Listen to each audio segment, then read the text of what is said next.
Hi, പുതിയ വീഡിയോയിലേക്ക് സ്വാഗതം. ഇന്ന് മട്ടന്നൂര് പണം നഷ്ടപ്പെട്ട ഹൈറത്തിൽ പണം നഷ്ടപ്പെട്ടവരുടെ ഒരു സംഗമം അവരെ കൂടിയാലോചിക്കാൻ വേണ്ടിയിട്ട് ഒത്തുചേർന്നിട്ടുണ്ടായിരുന്നു. അപ്പോൾ ആ ഒരു മീറ്റിംഗ് കഴിഞ്ഞു. ഒരു 1.5 മണിക്കൂറോളം ഉണ്ടായിരുന്നു അവരുടെ ആ ഒരു മീറ്റിംഗ്.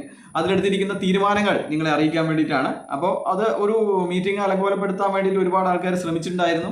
അവരവിടെ തന്നെ ഇത് ഇങ്ങനെ ചെയ്തു കഴിഞ്ഞാൽ കമ്പനി തിരിച്ചു വരില്ല എന്നുള്ള കാര്യങ്ങളൊക്കെ പറഞ്ഞിട്ട് അവരവിടെ അലങ്കോലമാക്കാൻ വേണ്ടിയിട്ട് ശ്രമിച്ചിട്ടുണ്ടായിരുന്നു. പക്ഷേങ്കിൽ ഇവരൊക്കെ അതിൽ ബഹുഭൂരിപക്ഷം ആൾക്കാരും ഇനി ഇത് തിരിച്ചു വരില്ല എന്നുള്ള യാഥാർത്ഥ്യം ഉൾക്കൊണ്ട് നമ്മൾ FIR ഇട്ട്, അതായത് പോലീസ് സ്റ്റേഷനുകളിൽ FIR ഇട്ട് നിയമ നടപടികളിലേക്ക് കടക്കണമെന്നാണ് അവരെടുത്തിരിക്കുന്ന തീരുമാനം.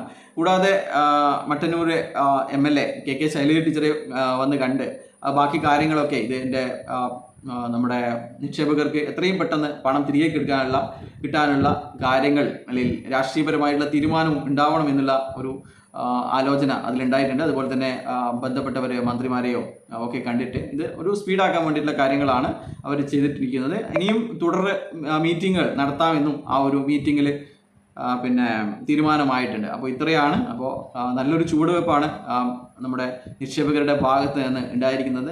വലിയ നിക്ഷേപങ്ങളിട്ട 1 കോടി അടുത്ത് വരെ നിക്ഷേപമിട്ട ആൾക്കാരൊക്കെ അവിടെ ഒത്തുചേർന്നിട്ടുണ്ടായിരുന്നു എന്നുള്ളതാണ്. അവരൊക്കെ പണം നഷ്ടപ്പെട്ടവരാണ്, അല്ലാതെ വലിയ കോടികൾ ഉണ്ടാക്കിയ ലീഡർമാരല്ല അവിടെ ഉണ്ടായിരുന്നത്. പണം നഷ്ടപ്പെട്ട് എന്താണ് എന്നുള്ള ആലോചന ഇവരുടെ ലീഡർമാരിൽ നിന്ന് കൃത്യമായ വിവരങ്ങൾ പോലും ലഭിക്കാതെ